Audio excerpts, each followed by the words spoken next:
925 Ideas to help you save money, get out of debt, and retire a millionaire. Chapter 1. Your family, your money. 5 ways to teach your children the value of money. T is noble and good to teach your children that money cannot buy happiness. It is also noble and good to teach them enough about the value of money to empower them to succeed at whatever they choose to do in life. Here are some tips to help you teach your children the value of money. Provide a modest allowance. Giving your children a small weekly or monthly allowance that they can spend as they wish will help them learn the value of money. If your wallet is always open for them, they'll never appreciate what it means to budget or save. Let them buy their own boxes. You will likely shower your kids with toys and gifts as they grow, many of which have genuine health benefits like bicycles, skateboards or skis. There will be some things along the way that you and your children may disagree about their appeal, like video gaming systems. These are valuable opportunities to teach your kids about money. Let them save their allowance and work for the money to buy what they want. If you hire them to do chores, be sure not to pay them more than the neighbors would pay. The goal is to teach them the value of money. And if you cheapen it, they will encourage them to make donations to charity. If you expose your children to genuine poverty and help them see how a small amount of their money can make a difference for someone who is struggling, it will help them not only appreciate the value of money, but adopt a kind and generous attitude. Help them open a bank account as soon as your children are ready.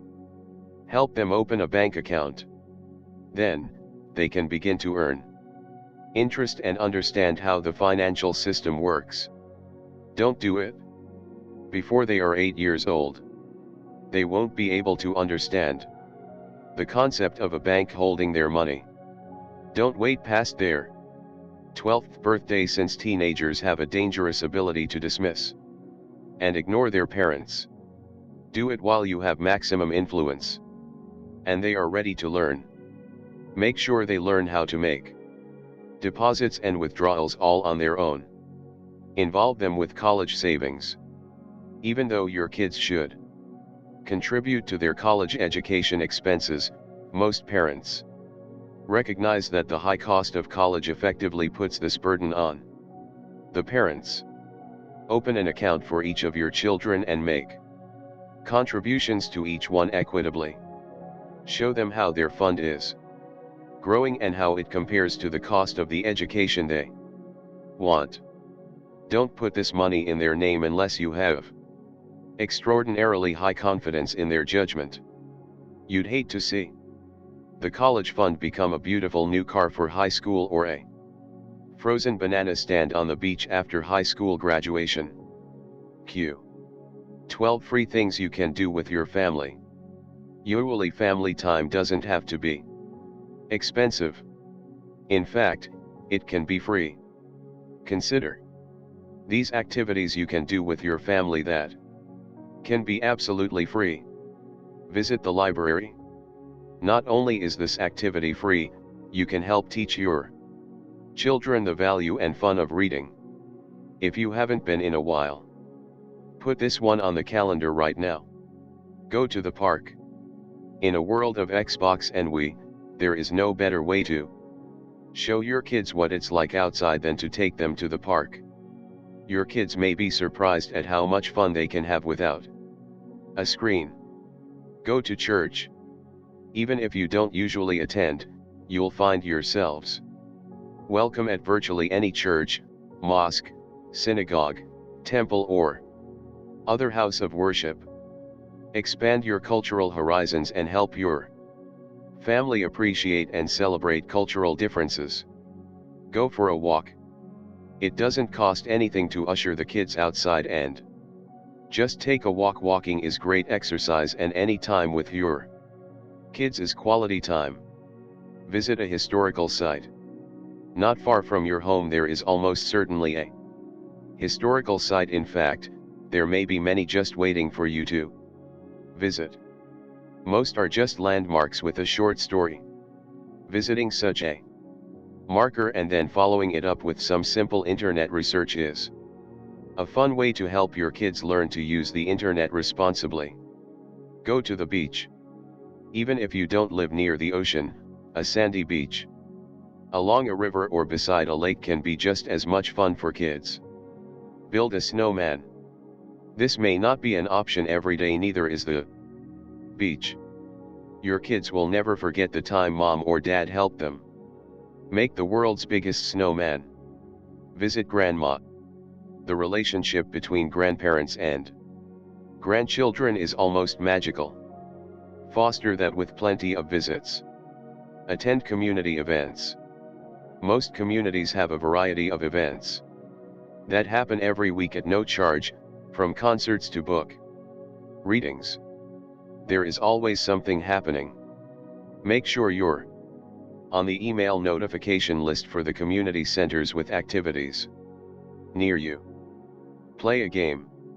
It won't matter what game you play with your kids, from Xbox to Chutes and Ladders, your kids will cherish their memories of the times their parents played with them. Just listen. Be there for your kids. Really be there. If you take the time to talk to them, especially your teenagers, you'll be surprised by what you learn.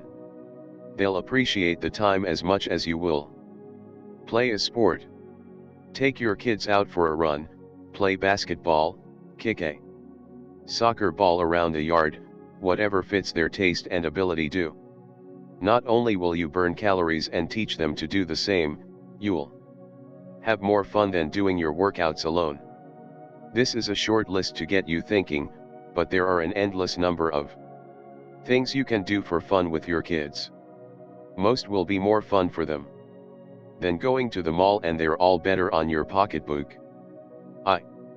How to create a shared financial vision with your spouse daily, even before you get married. You and your future spouse will sit down and talk about your vision of the future together. A centerpiece of that vision of the future should be related to financial things. Even things you may not consider financial have deep financial implications. Use this article as a guide to help you harmonize your view of the future.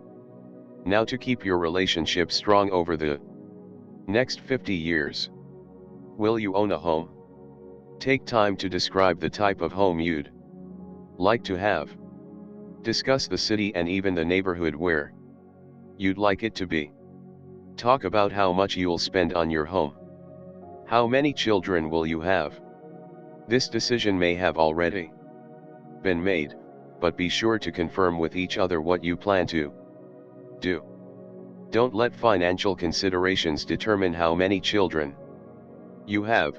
Let the number of children you plan to have guide your financial planning.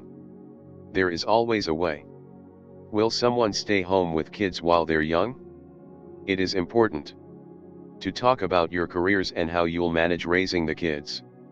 Specifically, talk about how you'll manage your roles as parents, providing for and caring for the children. How much more education will you and your spouse pursue? You may be 40 years old and still thinking about finishing college or going back to school for a graduate degree. Spend some time understanding one another so that you appreciate each other's individual goals for education. How much responsibility do parents have for their children's college education?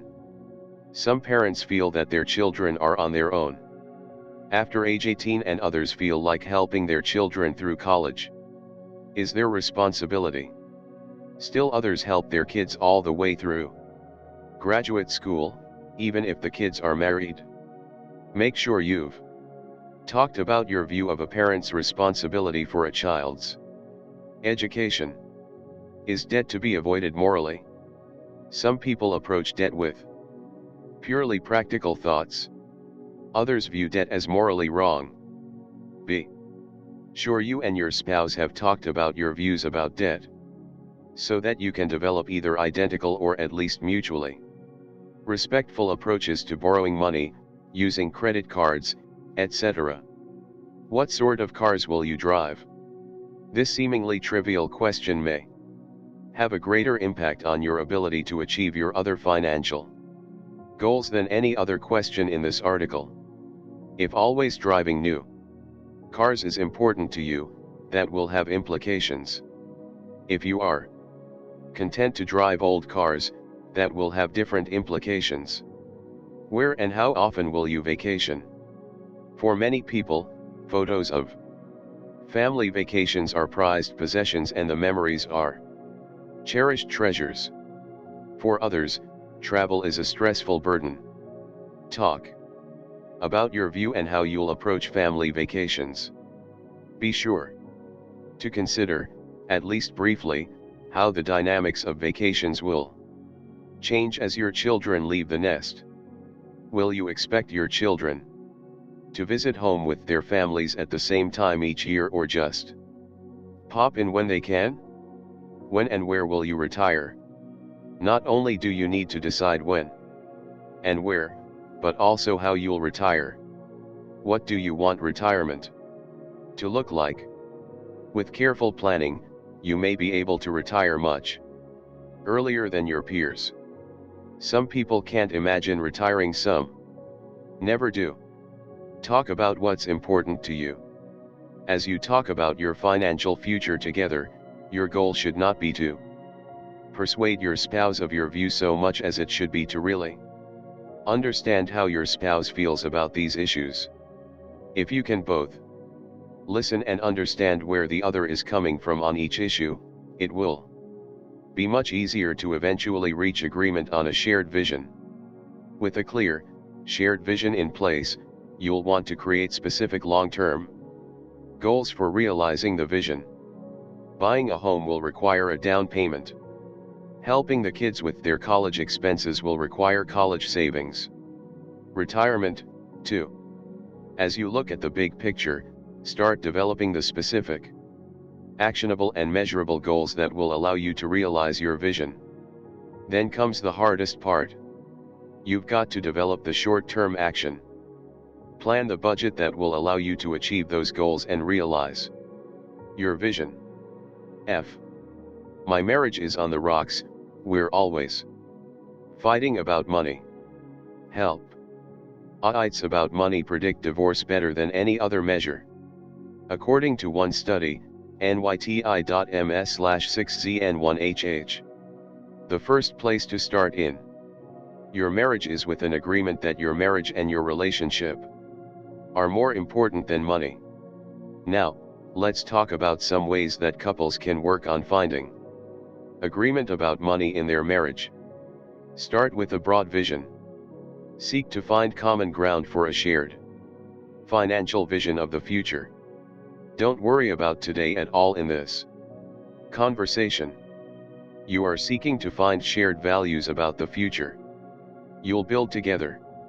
Big questions like whether or not you'd like to own a home, what retirement might be like, and whether you'll both work or whether one will be a breadwinner and the other a homemaker. It is important for you both to be honest with each other. While it might have been nice to have this conversation before you were married, have it now before things get worse. Write down your shared vision. You'll be surprised at how hard it is to write down a description of your shared vision. As you talk, you'll often fall into the trap of hearing what you want to hear. The act of writing it down and getting agreement that what is written represents a shared vision will be critical to moving forward together. Take a break. If creating a shared vision of the future was stressful and painful, take a break for a day or a week or even a month. Remember, the primary goal is to build a happy family, not a fortune. Set goals. Once you have a shared vision and you're ready to tackle more financial conversation, Try to set some specific long-term goals. If your shared vision included paying for the children to go to college, set a specific goal for saving for their college. Set savings goals for retirement, for a home purchase, for your careers as you envision them. Be specific but focus on the long term and not today. Do not fight over who spent more for lunch today. Take a break. If you have written down some specific long-term goals, you're doing great. That is huge progress. You now have a shared vision and specific goals. If you're having fun now, keep working, but if this is hard work and stressful, take a break for a few days or even a few weeks and come back to this when you're ready. Review.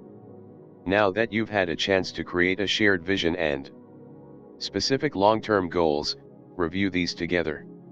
Make sure that you are still on the same page. If doubts and concerns have arisen, deal with them. Remember that you value your marriage more than money. Create an action plan. This is where the rubber meets the road. It is time to start talking about how you spend money today in order to accomplish the goals and bring about the shared vision. It is reasonable to say that we'll take 6 months or a year to live out a dream backpacking around Europe together, living in Colorado, skiing in winter and hiking in summer, living in Mexico near the beach, creating memories that you will cherish together forever. That said, it wouldn't be wise to borrow the money to live for a year. If you've got it, spend it in a way that will bring you together. Then, develop an action plan for accomplishing your goals and realizing your shared vision of the future. Build a budget. A workable action plan likely includes something that looks an awful lot like a budget. If one of you objects to the term, call it something else. Spending guidelines, savings targets, discretionary spending limits all accomplish the same thing. Find language you can agree upon and then begin living by your budget to realize your shared vision. Remember, your marriage can still work even if you can't make a budget work. Focus on your goals. Nothing is more important to the happiness of a family than the happiness of the marriage. Find your shared vision for the future and work together to bring it about. Once you are fighting for the same thing, you'll stop fighting over the same old thing. 5 money management tips for teens. If you have teenagers, you have plenty to worry about. I understand. I've been there. As you try to have your lasting influence on them as they race toward adulthood, you're worrying about sex, drugs, alcohol, college, and so much more. Add money to the list. Here are some tips to help you teach your teens to be financially responsible adults. Get a job. Teens have plenty to do these days, with school, sports, music lessons and all the rest. It may seem like a terrible use of time to have your teens work, too, but a job may provide some of the most valuable education they'll get before they leave home.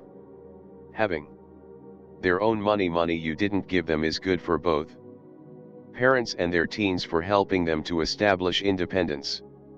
Open a checking account.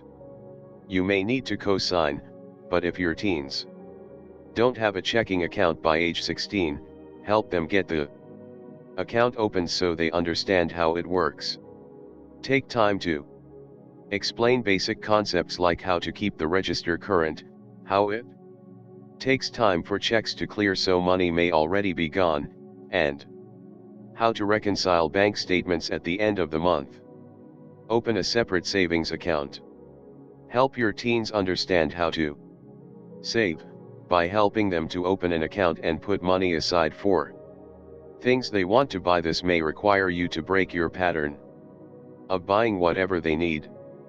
Get a credit card. If your teens learn to manage a checking account, Successfully, opening a credit card account with a small limit and likely with a parent as a cosigner is a logical next step. It may both serve to give you comfort that your teens have some emergency money with them at all times and that they are learning to be responsible.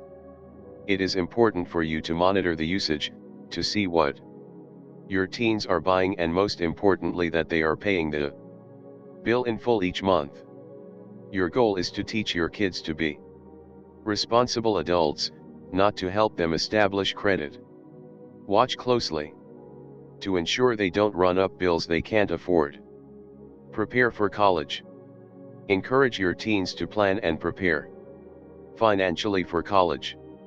Most teens are in reality going to be responsible for some costs in college, even if it is just the money for socializing.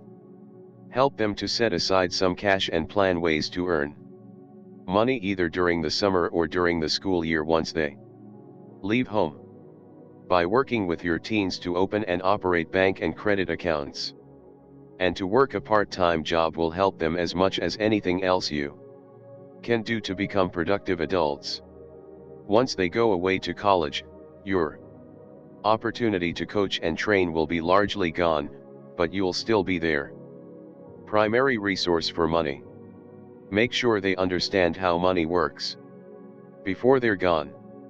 As how to get your kids to work like you did. Parents who grew up in a world where they were expected to earn their own spending money as teenagers feel disadvantaged by the experience and then seek to deprive their children of the same privilege in hopes of helping their kids get ahead. What a disservice. We live in a cruel world where people are universally expected to be productive members of society.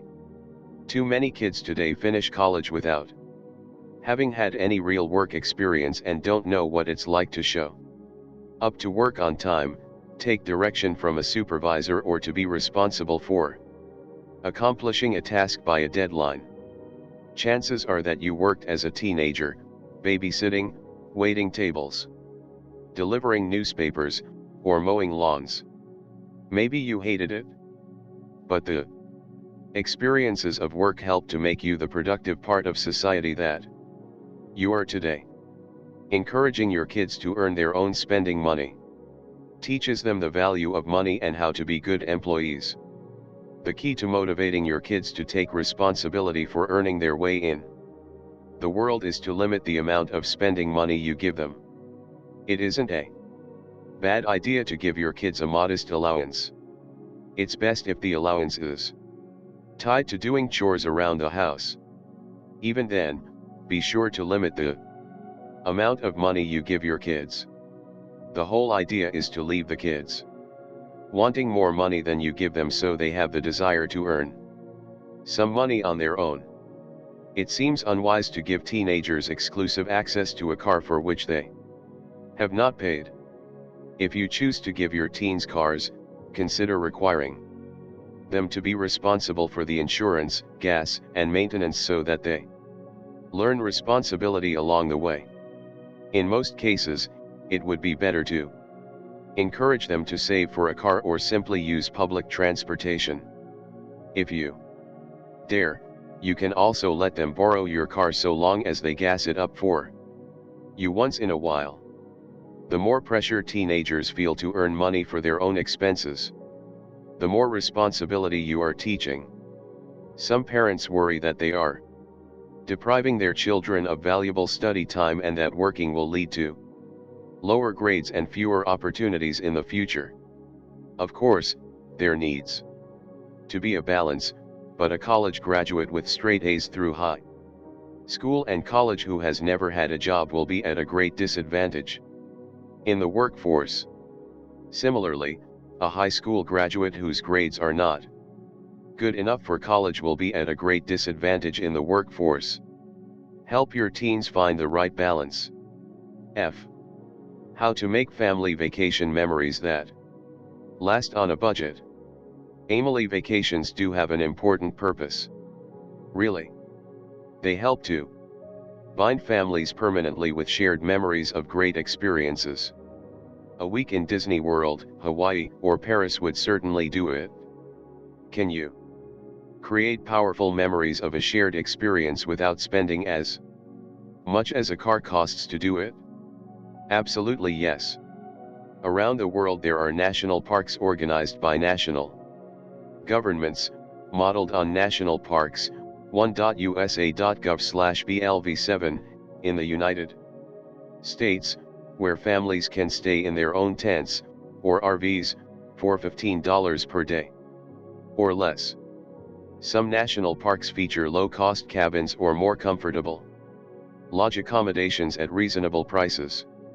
Once inside a park, there will be plenty to keep you busy for a week. All parks feature nature trails of varying difficulty, some of which will challenge even the hardiest, and others that can easily accommodate a stroller or small children. Wildlife abounds in the parks. Bring your camera to get photos of the scenery and the critters scampering over, around and through it. Most parks feature places for fishing. Basic equipment from Walmart and required state licenses add up, but most families would find fishing fits the budget, especially if you eat what you catch. The lakes and rivers in the parks also provide opportunities for boating. If you don't have a boat, you may be able to rent canoes or rafts in or near the park. Be sure to check it out in advance. Many parks also feature historic sites that you can visit at no additional fee. With your family, tour guides will explain the history and significance of the site.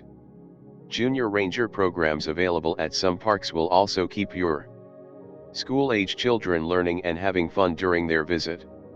A quick internet search for national parks and the country you hope to visit will provide instant resources for a low-cost trip. One challenge for enjoying a trip in a national park is to have the right equipment for the weather. Parks like Yellowstone in Montana and Wyoming will be cold at night even in the summer. In addition to a tent, you'll need warm sleeping bags and equipment for cooking your food. You'll want to start planning your trip early. Make reservations for the campsite you want. Some are very popular and are reserved well in advance. Instead of saving up for the trip each month, as you prepare, you may want to buy some of the gear you need so that by the time the trip comes, you've got everything you want without a big balance to pay on a credit card. The actual cost of the trip, gas, food, and park fees will be quite modest, at least compared to a Caribbean cruise. Depending on your lifestyle, you may find that because so many things are free inside the park, that you'll spend less on vacation than you do in a typical week at home. How to make a family staycation as fun as a family vacation. The financial realities of our times are that expensive family vacations will be rarer and more difficult for some families. If your family is in that situation, a staycation, a vacation planned at home, can be just as much fun as a vacation. Here are some tips for a fun and successful staycation. Treat your staycation like a real vacation. Make sure that everyone in the family is free of all commitments, with no one going to work, no one going to school, and no soccer games. You're all on vacation. Dispense with as many chores as possible. Clean the toilets and do the laundry when you get back home. Think of your hometown as the destination. Get online and research all of the tourist destinations for your hometown and vicinity. Focus on sites that you can visit cheap or free and places you've never been.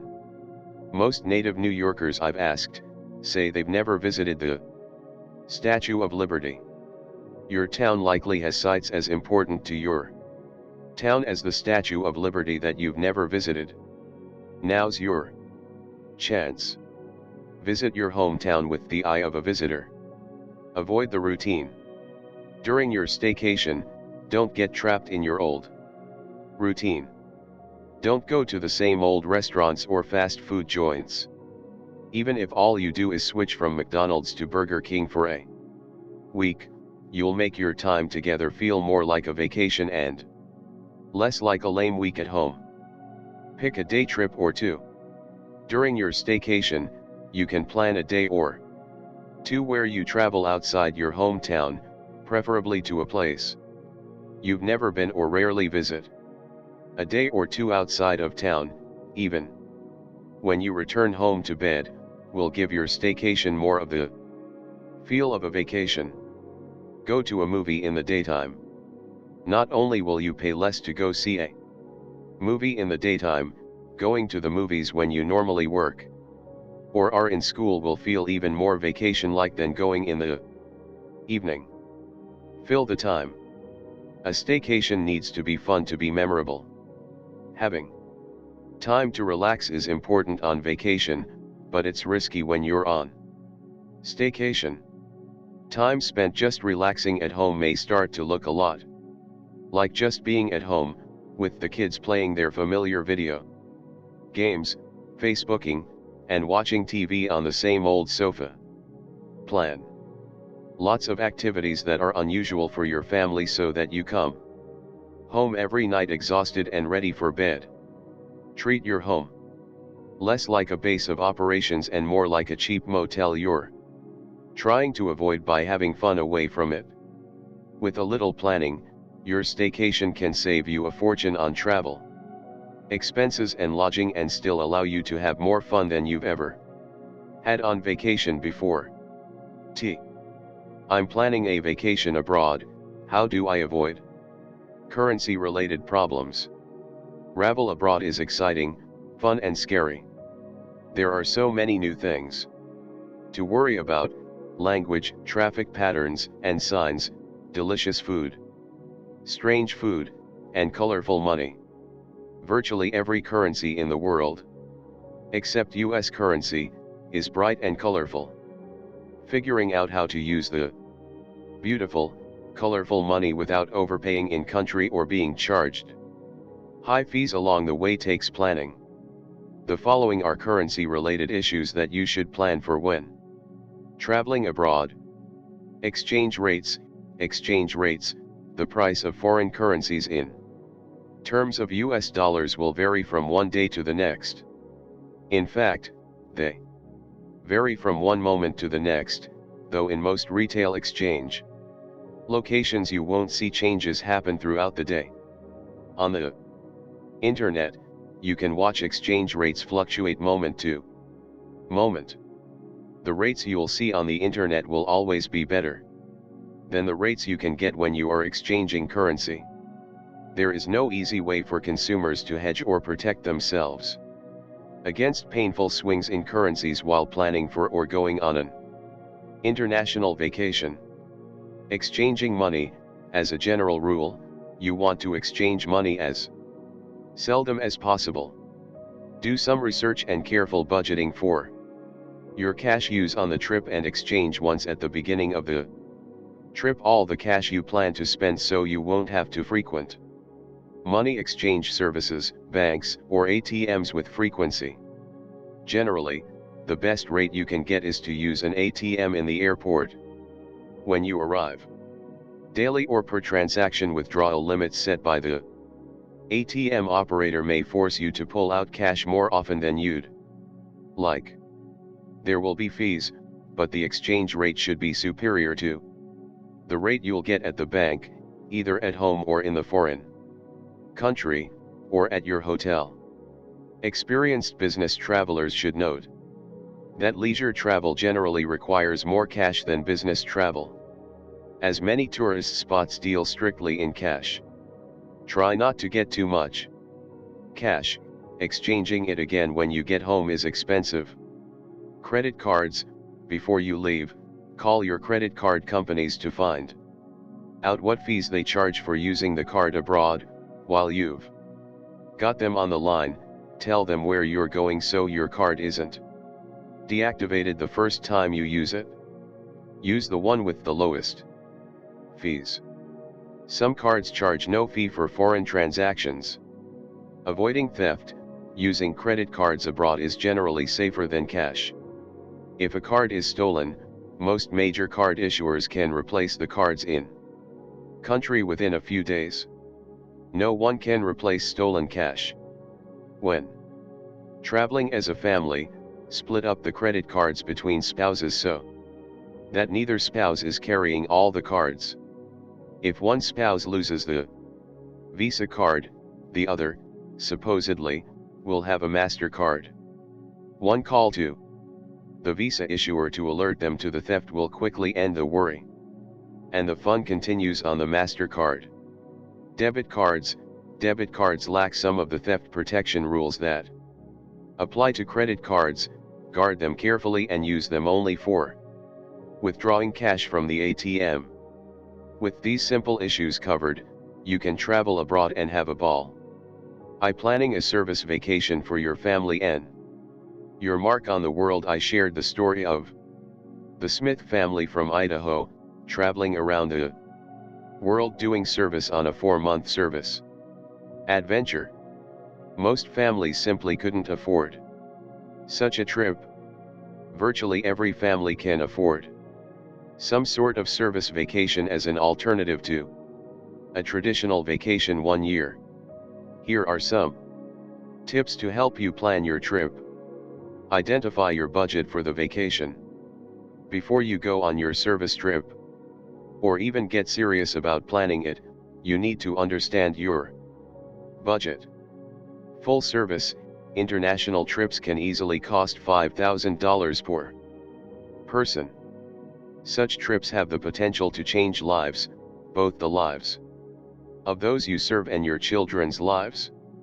There are opportunities right in your own community where virtually your only cost would be the time you commit to the project.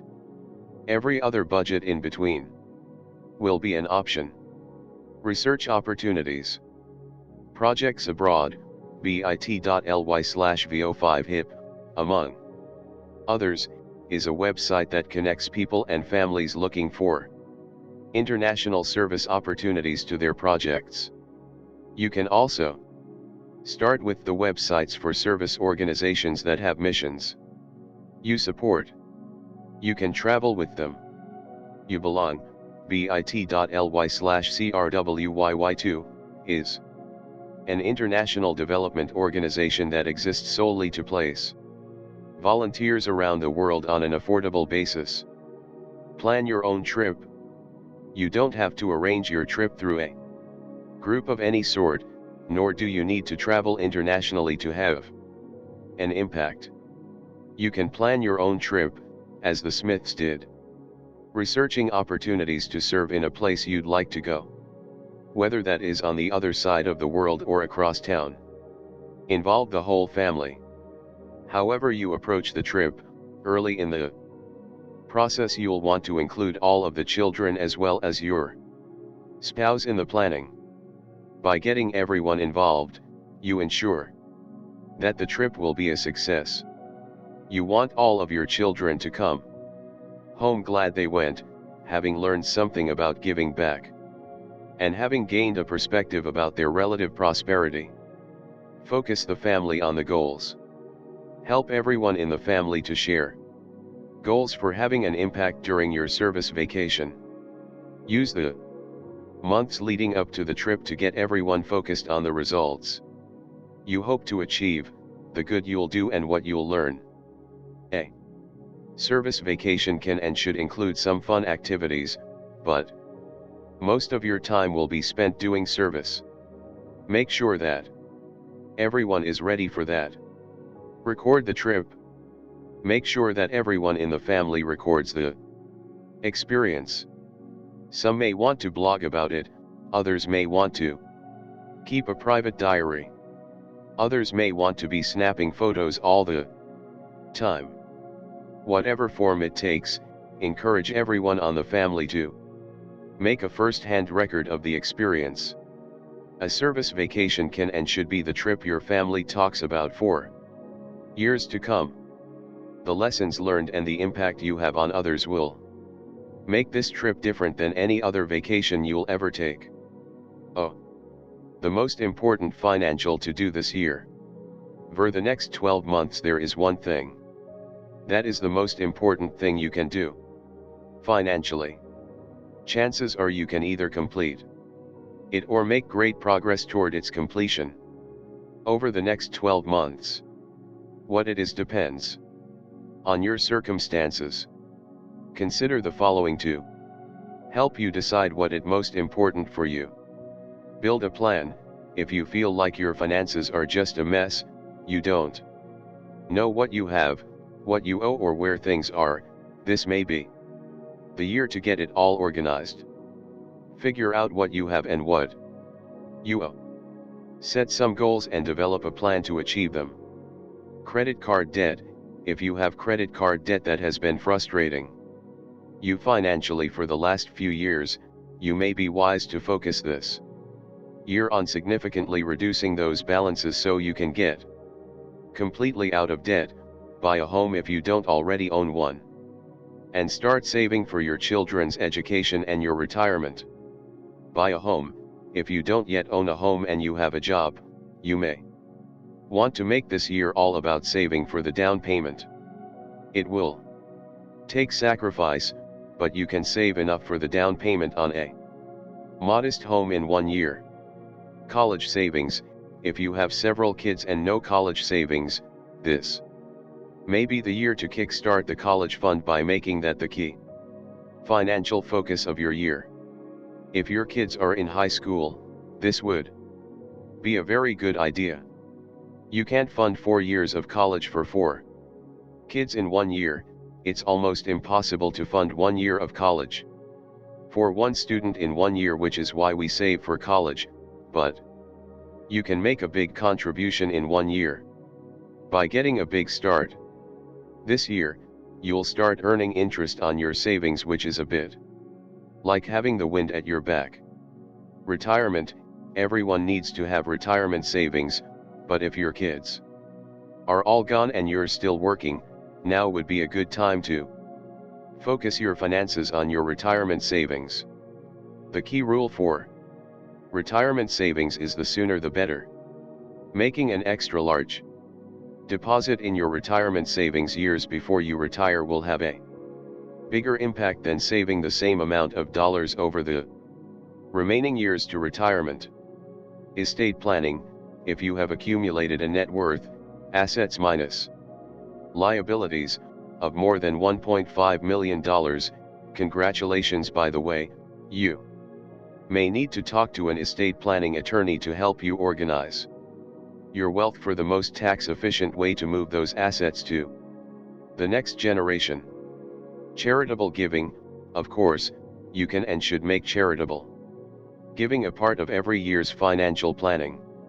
If your retirement is funded, the kids have completed college and your estate is in order, this year may be about organizing major charitable giving, to leave a legacy of having made the world a better place.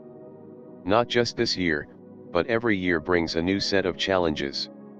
Take the time every year to set goals and priorities for the year to fit into your long-term goals so that you can achieve your financial objectives and retire when and how you want. Financial tips for buying an engagement ring. Listen, I'm not the guy to ask about style, diamond quality or color. I'm just the guy to coach you on buying the engagement ring. The only thing you've likely purchased that will be more expensive than the ring is a car, and only if you've bought a nice car. 2 to 3 months salary. There is an old convention that a ring should cost 2 to 3 months salary. It isn't fair. It may not be wise. It is absurd. But you may be feeling like you need to live up to that standard. If you are early in your career, you are likely earning around $3,500 per month. Depending upon your career, that would give you a budget of $7,000 to $10,500. For your sake, I hope you didn't just finish your cardiac residency. 3 months of a cardiac surgeon's salary would get attention at Tiffany's for sure. To heck with convention, while you should want your future spouse to Recognize the symbol of your love for her as a sacrifice. You may want to consider whether or not some of the money you might spend on a ring could be better spent on the down payment for a new home. Don't borrow. Nothing says I don't really love you that much like borrowing the money for the ring. If you marry a girl who discovers about the time of the wedding that along with her beautiful ring she has acquired a 50% interest in a $10,000 loan to a jeweler, or a $10,000 balance on a credit card, you'll lose all the points you think you've won with the beautiful ring. Shop around. Whatever you do, do not buy the center diamond for a ring with your fiancé to be with you. You may look at styles and talk about tastes, but don't put yourself in a situation where you are negotiating price in front of your future wife. Nothing says you don't matter to me like walking out of the jewelry store in the middle of negotiations. Most jewelers have some flexibility. Leave your girl at home, so that if you don't find what you like at the price you think is fair at one store, you can get up and walk away. You can always come back and pay the asking price. Diamond and ring may be bought separately.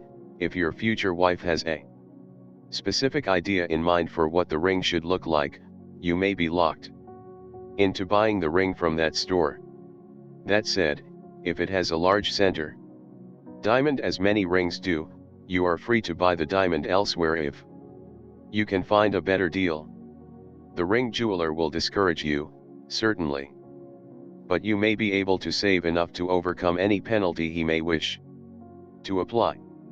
A note about guys' rings: rings for guys are not traditionally so expensive or elaborate.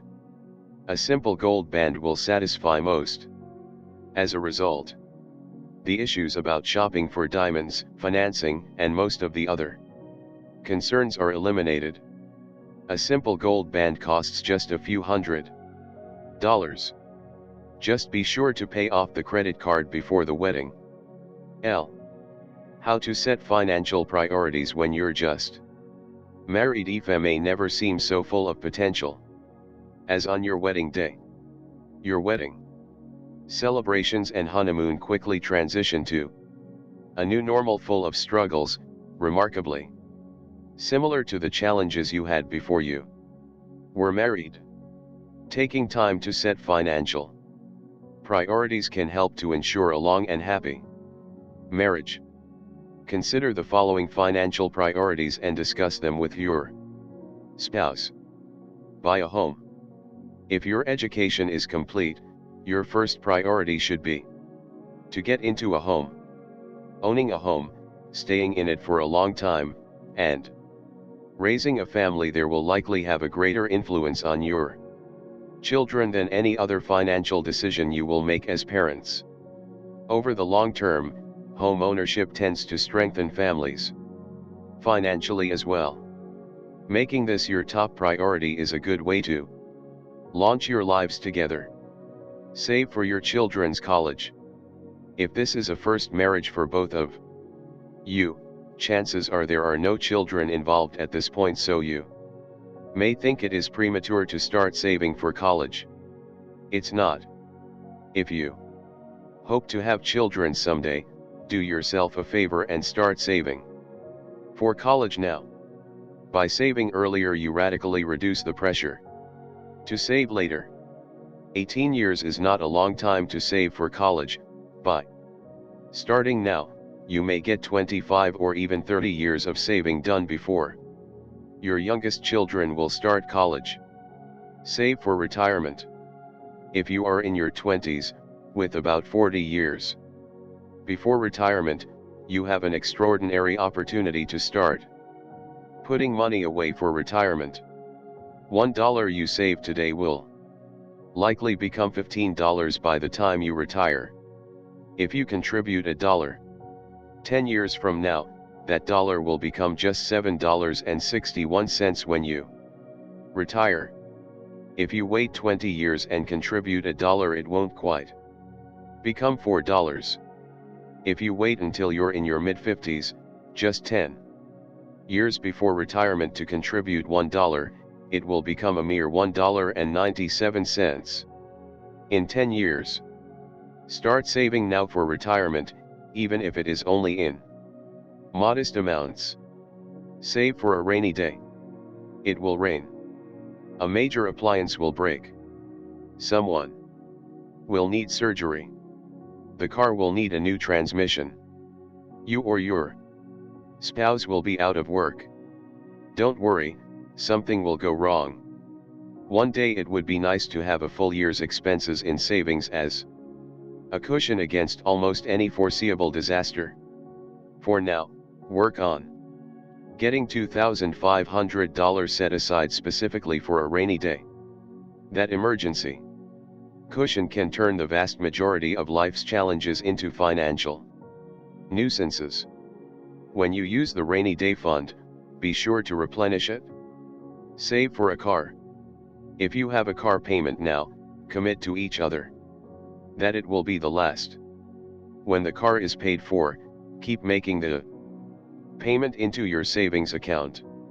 Drive the car as long as possible, and then use your savings to buy a replacement. Keep saving for the next car. If you focus on these priorities in the order presented, you'll find that you'll empower your lives with a combination of discipline and dividends that will make your lives together as happy as you hope. 5 tips to help you involve the whole family. With the household budget aching ends meet, and putting something away for the future each month is a real challenge for virtually all Americans. Our consumption-driven culture makes saving socially difficult, or at least makes spending too easy. So here are some tips to help you and your family get together on family finances. Get the parents on the same page. Sit down with your spouse right away and make sure that you share the same financial goals. You may find out that you're not on the same page. Together, you can fix that. Remember that your marriage is more important than money, and seek a way to compromise so that you can get synchronized, making the messages you send the kids so much more consistent. Have the kids help make decisions about their activities based on the budget. Kids these days are often highly programmed, running from soccer practice to music lessons and from there to Girl Scouts. Sit down with your children and show them how much each activity costs and how much is available for those activities, and let them help make the decision about which activities stay and which go. Set a savings goal, measure progress publicly, and celebrate milestones. Together as a family, set goals for putting money into savings each month. Monitor progress. When you reach the goal and put the target amount or more into savings, celebrate in a fun but budget-appropriate way. Everyone in the family has an interest in spending money, but if everyone understands and shares a savings goal, you can shift the excitement from spending to saving. Plan family activities together with the budget in mind. If you have just $20 for an evening's activity with the family, let the kids help decide how to make that a fun evening. Just a little creativity can make that into a splendid evening, picnicking in the park or eating a pizza while watching a DVD. Plan your family vacations together with a budget. Together, you can make choices between camping and staying in motels, amusement parks and beaches, long drives to faraway locations, and quick trips to neglected nearby sites. By involving your entire family in your financial goals, you can increase harmony and happiness. A child told he can't do this or that fun thing because there isn't enough money may be frustrated and angry. One who views herself as part of a team trying to save money for college and other goals will be excited about helping to do her part. Ideas for doing fun things on the cheap are likely to be improved by having more people involved in the planning, too. Your kids will think of things you never would, and you may just have more fun yourself. A.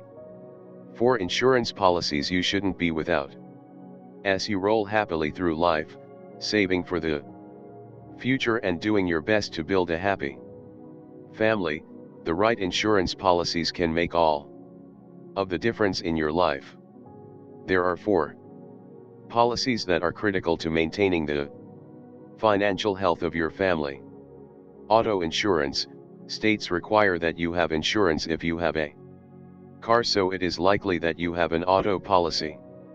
Most states, however, do not require that you have enough, so if you only have the minimum required by your state, you may not be adequately covered. Your policy will likely cover the risk of totaling someone else's shiny new Chevrolet, but it may not cover the possibility that your bad luck has you totaling a Lexus or a Lamborghini instead. Check with your agent. Homeowners insurance. Your mortgage lender will require you to have and maintain a homeowner's policy, but your landlord won't. If you rent, you still need a policy, typically called a renter's policy, to cover the value of your belongings and the cost of being displaced.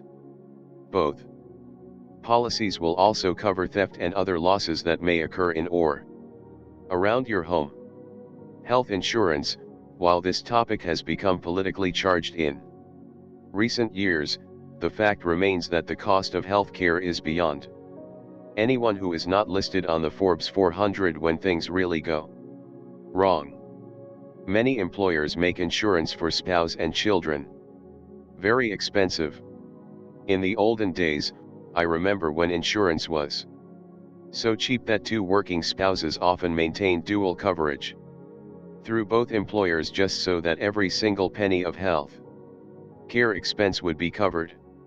This rarely happens today because employers share so much of the cost with their employees.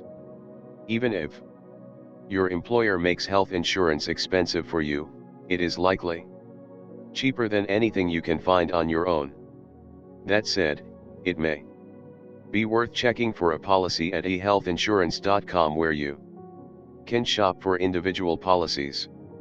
Life insurance. Life insurance is necessary as soon as you have dependents. Both parents should have a policy, even if one of you isn't working outside the home. That said, the policy on the primary wage earner should be larger, providing enough money to provide income through the balance of your kids' education. If you are saving for your kids' college education, your life insurance should probably include enough to cover that. For households where one spouse doesn't work outside the home, spouses should talk about whether or not to buy enough insurance to allow a spouse to stay home with the kids, or if, in the alternative, part of the plan would be for the surviving spouse to enter the workforce. Remember, even if you decide that a stay-at-home spouse would return to work, he or she may not earn as much as the primary breadwinner has been. Life insurance will be needed to close the gap. Every day you wait, the more expensive life insurance becomes. In addition to these policies, families with high incomes should also consider umbrella policies that provide significantly expanded liability coverage and disability policies that ensure income if you can't work. Social Security provides modest protection for disability, but it isn't adequate for high-wage earners. Don't expose your family to risks that others are willing to take on for a reasonable fee. You owe it to your family to protect them.